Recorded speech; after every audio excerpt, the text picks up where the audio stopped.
It's a curious experience knowing I'm speaking to you, but I'm actually looking at a Word document. So interesting adjustment as the Dharma becomes cyber.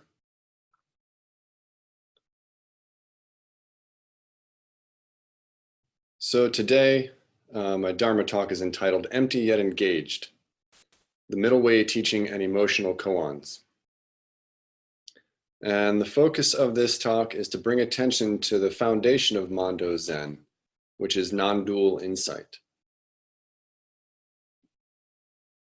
So the historical middle way teaching was actually a socio-political, it's a combination of things, but a socio-political presentation in that Siddhartha was offering a way between the two extremes of Hinduism, which in very generalized terms was very much focused on bodily satisfaction and appeasing gods for the body's well-being, and Jainism, which was the extreme asceticism of the time, the denial of the body, the denial of pleasure.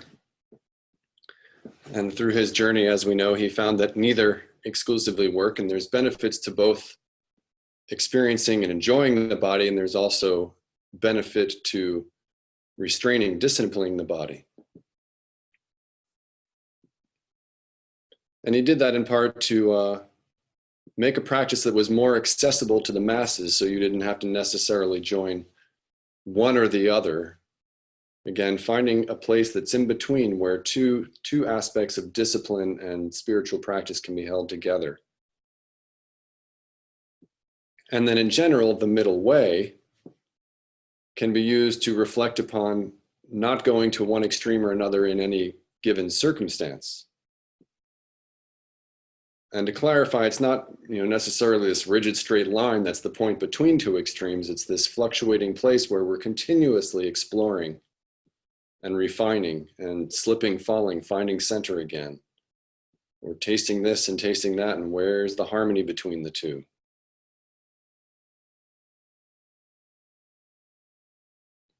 One thing I've come to see within what we call the Rinzai Zen tradition is a bit of extremism towards the Jainism, asceticism, denial side of Zazen should be rigorous, right? And it ought to. There's a way to bring fire to it that's healthy and appropriate. But when it comes to pushing the body or the mind too far for the sake of pushing through to so-called enlightenment, it can cause more harm than good. And we hear statements like Hakuin's cut life off at the root, or Torre's kill the body with a diamond sword. And there is clarity and wisdom in those teachings. As we read and chant in the Heart Sutra, there are no eyes, no ears, no nose, no tongue, no body, no mind. And yet there is. So what is this middle way between no body and body?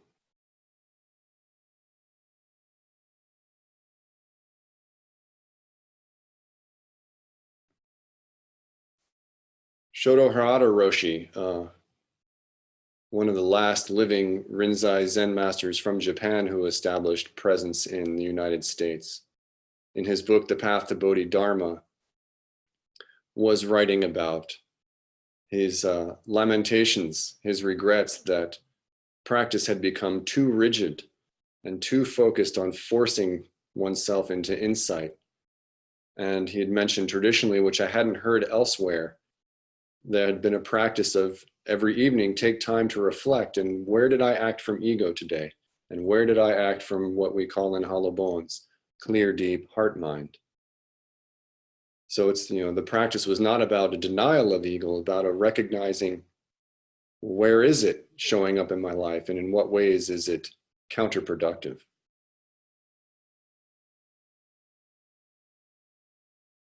So the teaching's about paying attention to ego from awareness, capital A, awareness.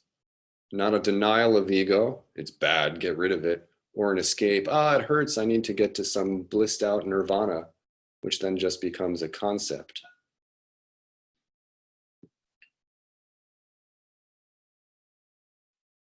So Mando Zen, Junpo brings us this incredible wisdom vehicle, bringing the best of the both worlds together. So how do we understand, experience, and integrate genuine non-dual insight into our beings while honoring that we are these flesh and blood human beings with egos that interact with each other and generally have some confused programming going on.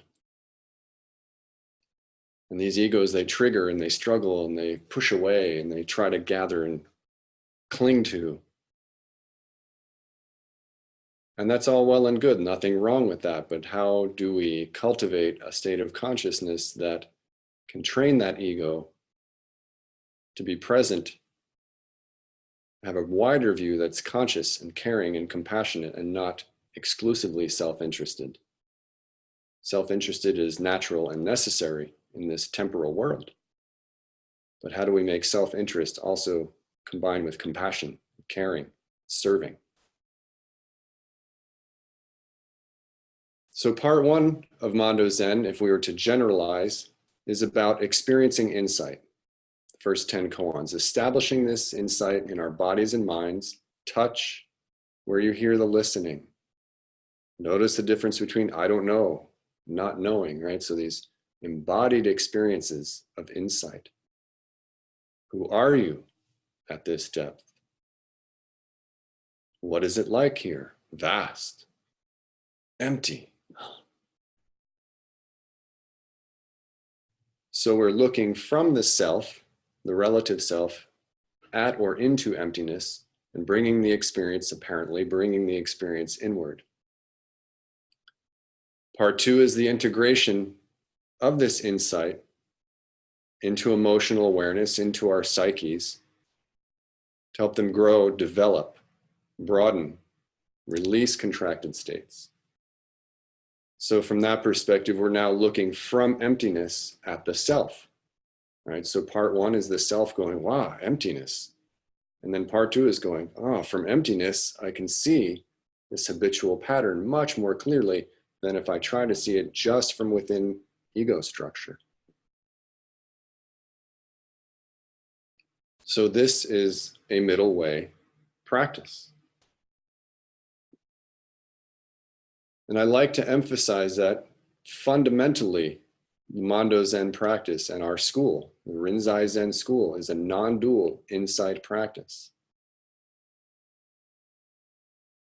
And a very different kind of emotional awareness and development can grow from here versus, again, just working from within the ego, looking at its own ego self. And we can objectify the ego, and as Junpo likes to say, see it as a process, right? Not a thing or a person. It's a game-changing view.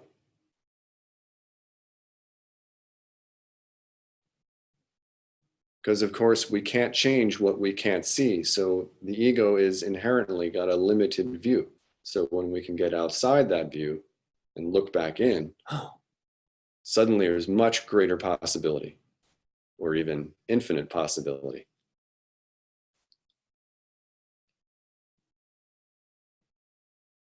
And the beauty of Mando Zen, again, is not to go this limited traditional path of denial of ego or escape from ego or rising above from ego, but using those contractions, those emotional patterns, those behavior patterns as the reminder, ding, awareness is here.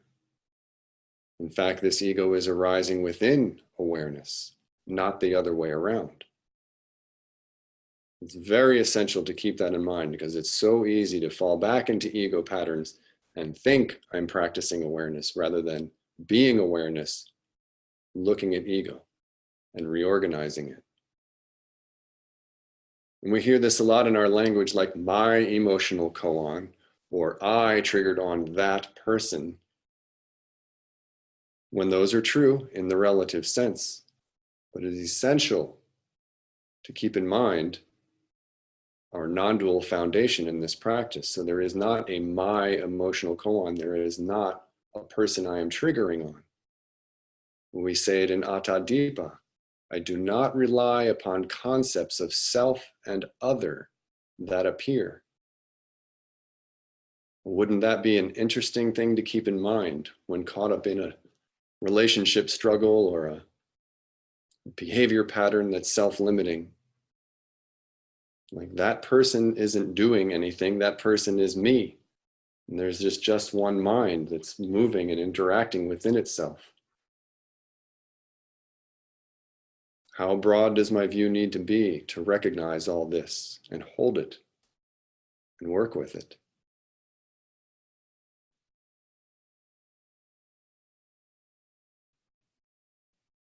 So again, if I'm caught up in thinking I am doing, exclusively viewing situations from I am doing an emotional koan with this person over there, I'm reinforcing the dualistic view.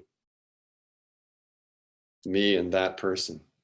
That person did something, or I'm doing something to them, and it's not good. Caught up in those kinds of thinking patterns. Again, we're using that to remember, from here, we are empty. From here, we are vast. From here, we are silent. Now what?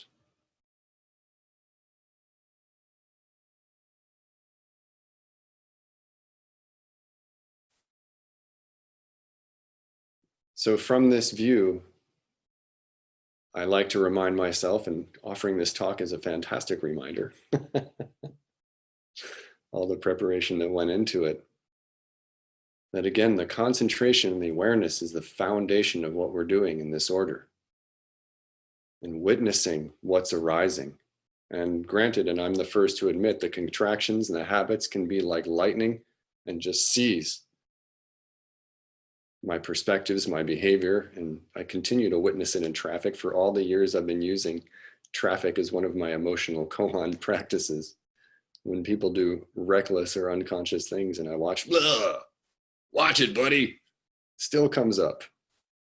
And so again, deeper and deeper in that contraction, that, oh, why did that guy turn left without using his signal and almost hit me? To drop and remember, there is no other guy. So how do I respond? And watch what naturally arises from here, which then naturally informs the ego. Concern for well-being, not just mine, but the other person's as well. And then energy isn't misspent in being angry. It's focused on creating a safe situation.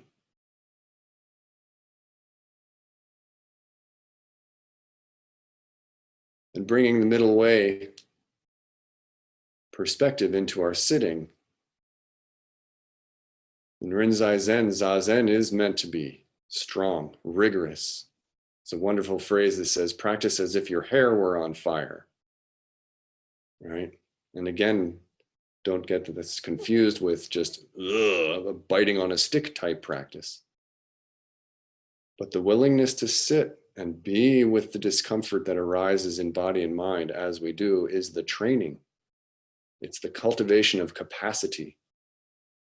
The word meditation and such practices in our current culture often just get confused with being calm or relaxed or present, and all in very good intention and very excellent gateway. But those aren't cultivating the capacity to be present with difficulty, with pain, with danger. And those are all very real. Less so in our modern lives, where we're not actively fighting for our survival like we did once upon a time. But they are still very real. So sitting practice is pain arises in the hip, right? Thought arises in the mind, So I invite you to find some kind of discomfort in your body, your mind, right now. Really allow yourself to be in it. From an I, me, my pain, my leg, my back, my hurt feeling. Really be in it. Be in the discomfort. Be identified with it. Feel consumed by any negative emotion that arises.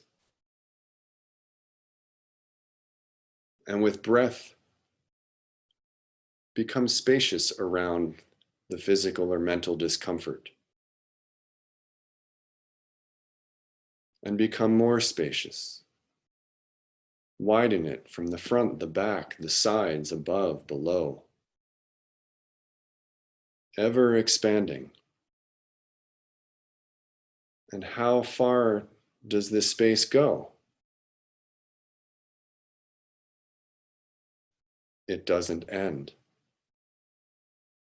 So now is the discomfort all-consuming, intolerable, unmanageable?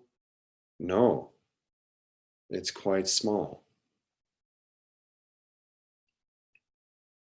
And as you intuit, abiding in this place of the origin of all things, recognize that the discomfort arises from emptiness as well. They are not separate. Form is emptiness. Emptiness is form. And again, this is the genius in Mondo Zen practice. Use the contraction for the reminder that you are this light.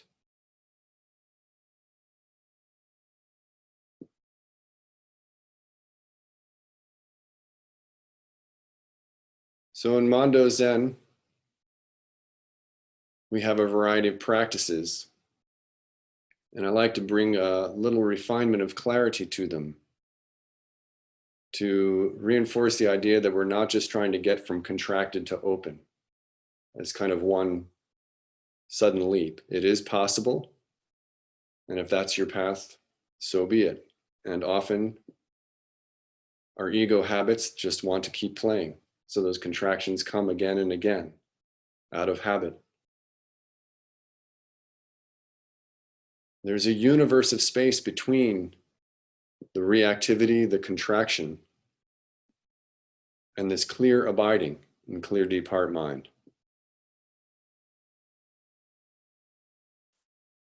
And there's a lot of wisdom and awareness to be gained by consciously experiencing the transition from a contraction to openness.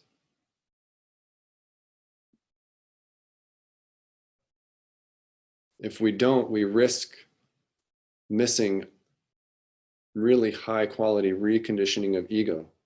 Because again, just to jump into a state of awakeness, we're not necessarily reinforming our ego of its conditioning, of its patterns, and the freedom and the importance of choice of where to abide. This cultivates a certain kind of quality of maturity in order to remain awake in the face of danger, threat, insult. So again, this isn't a practice to just jump out of bad feelings and get a koan right and be a good person with other people. This is a practice of abiding in clear, selfless consciousness while fully experiencing a limited, conditioned self.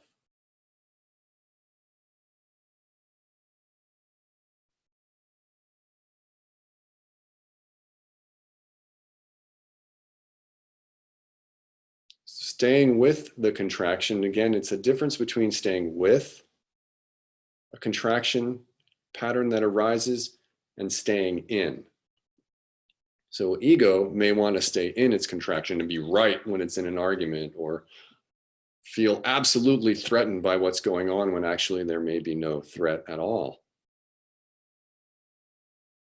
Staying with is the phone analogy of get the information and the feelings. And if we just jump to some state or believe we're jumping to some state of awakeness where everything's okay, we might be missing the information in that call.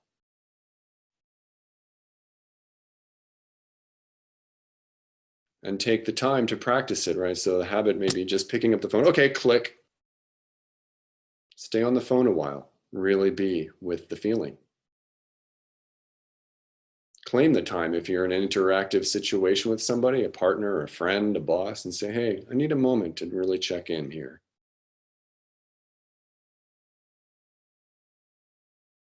In timelessness, there's all the time you need to listen, understand, and choose.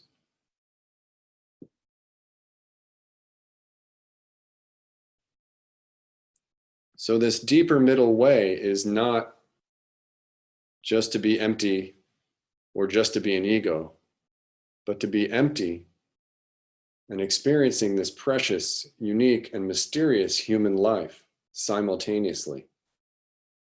Again, with the emptiness as the foundation, as it were, the view from which we experience the state. This way we can be engaged in our lives with this vast, imperturbable, caring, compassionate consciousness and choose right action within ourselves, in our relationships, in our actions in the world.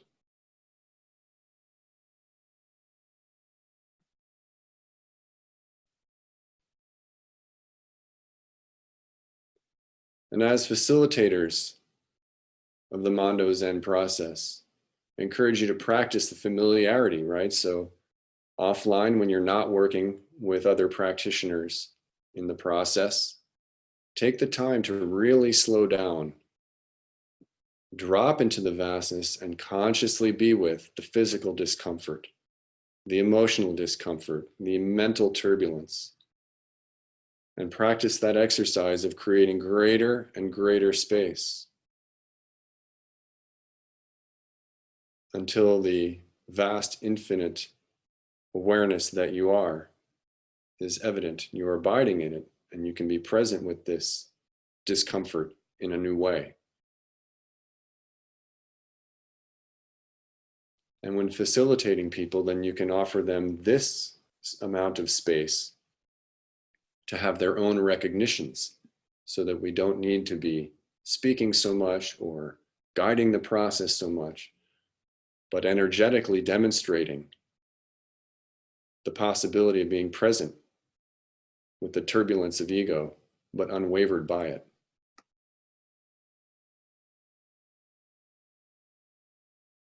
Another way to look at this is empty is the causal, gross is the human body and ego, and subtle is everything in between. So the subtle is this very important bridge between the gross and the causal. And again, it's not somewhere we want to get lost and spin off into subtle states and be, oh, I'm so high on meditation and everything's just beautiful. And then, oh, look, a rainbowed unicorn. Coming back to the quality of our Zazen, it's a rigorous conditioning of capacity. It's capacity building, not pleasure seeking. And from the capacity building, that natural, unreasonable joy, as Junpo calls it, has plenty of room to arise.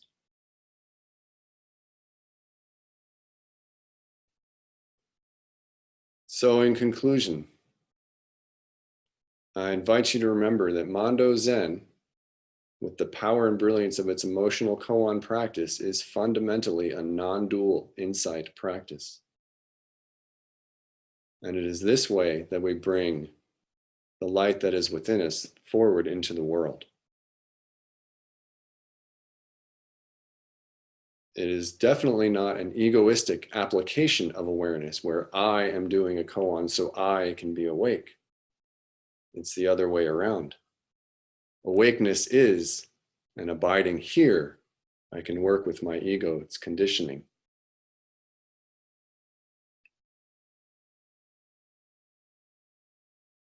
And again, not seeing empty and ego as separate things, right? Ego arises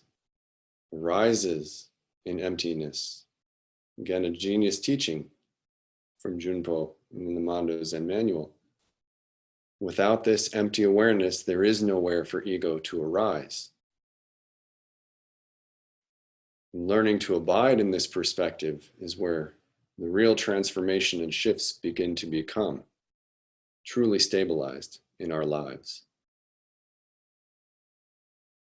Another way it's said is shifting from egocentric view to Buddh-centric view. So ours is the practice of abiding in Buddh while engaging and reconditioning our ego minds.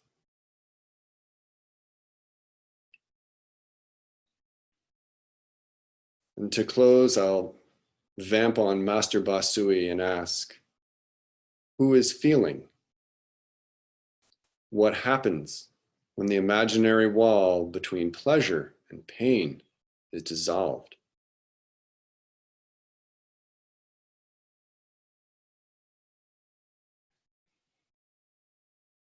Thank you so much for your time.